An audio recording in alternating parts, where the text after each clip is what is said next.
Hey guys, what's up? Daniel here with Dark Gadgets. Today we're doing an unboxing of the Sony FDR AX100 4K Handycam. Now this was announced during CES and it actually just came out. It's what Sony is calling 4K for 2K because it retails for $2,000 plus tax. But let's go ahead and unbox this here. On the side of the box we just get some details about what it does, what it has.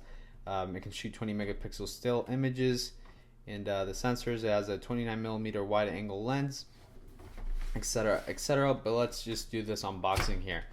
So we open the box and the first thing we get here is the manuals, which is limited warranty, and then how to use the camera, and the tips and tricks, how to learn to use this camera to the full advantage. We open here and we're gonna get the camera itself right here. Let's put that aside for 1 second. Now we're also gonna get a little controller. We'll take a look at that in a sec.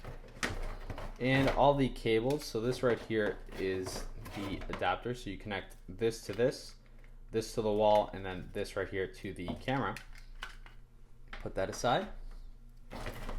We also have a little extender here, or no, this is actually the HDMI, so you can connect it to the TV, and this is the extender because the camera comes built in with a little USB, and if that USB isn't long enough to connect to your computer, this will extend the length of it. This also comes with a lens hood, and we also get the battery. So let's put that aside right now and put the box, throw the box away over there. And here we have the controller, which allows you to control the camera from, if you're recording yourself or something like that, you can click the button and the camera will actually zoom in, and you can click out and it'll zoom out. Now what's interesting about this unboxing is that I actually decided to take out the camera and kind of fool you guys so you can see the recording, the quality of the recording. Now I didn't play too much with the settings here. I just brought down the aperture to 2.8 and try to make it as bright as I could to make it match what I normally record with my T3i. And I will be making a video comparing this to a DSLR and the pros and cons. But yeah, this is the controller, and then this is the lens hood right here in case you want to see it. I'll show you the camera in a second. I'll cut away and show you guys that. But this is how the camera actually is focusing by itself right now. And you can kind of see the camera focuses pretty quickly. Let's see how close we can get this. And yeah, so the quality is pretty good. And right now it's recording at 4K. I'm not sure if I'll upload this in 4K so that you guys can see this part in 4K. I might upload it in 1080p. But this is how it records right here, and we're going to switch over to the Canon so that you guys can see the camera right now. Alright, so taking a closer look here at the 4K Handycam, it's actually a pretty decent size. It's not too big, it's not too small. It's just perfectly manageable for one hand. You don't necessarily need big hands to actually just hold this in one hand, and it's not too heavy. But here we have the viewfinder. We have the flip out LCD right here, which you can flip and turn around here, and just so you can record at different angles, which comes in handy.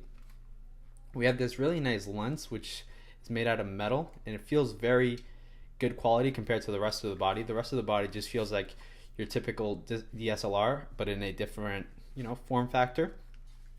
And here we have the lens in case you want to see that.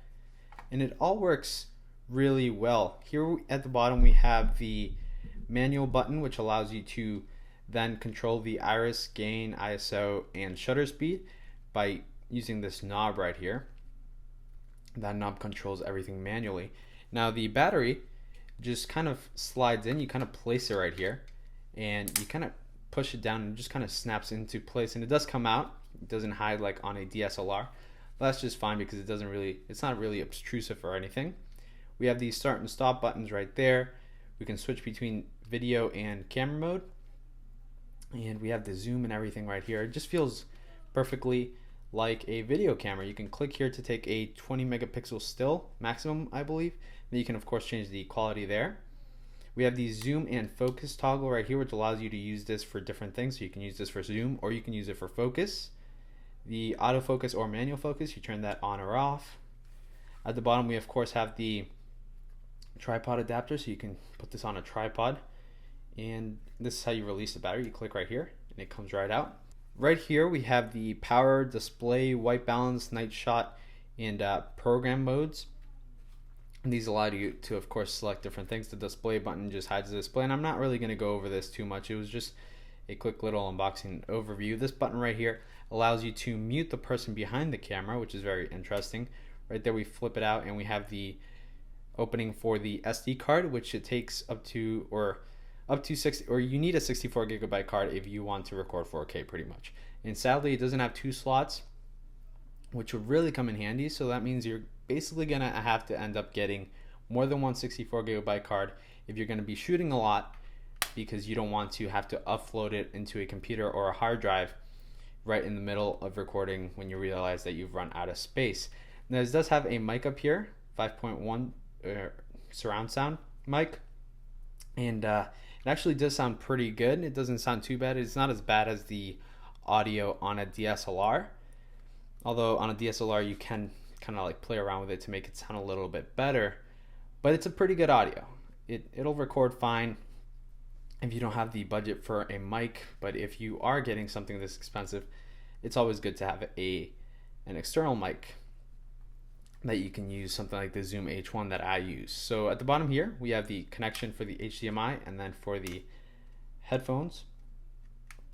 And yeah, that pretty much sums up the camera here. The panel right here, it's touchscreen, and when you first boot it up, it will tell you to set the time and location so that you can know the time.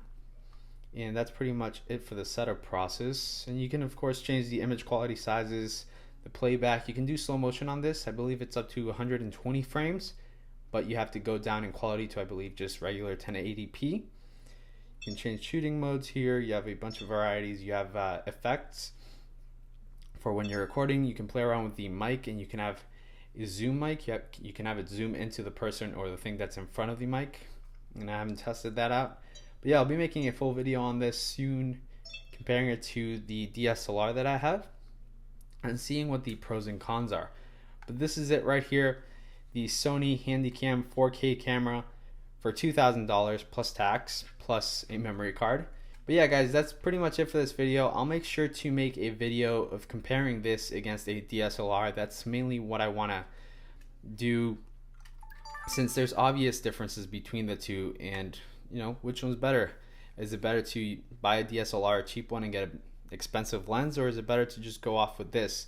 I'll make a whole video explaining that, and hopefully run through some more of this Handycam's features once I get some time to play around with it. So make sure to subscribe and stay tuned for the future videos.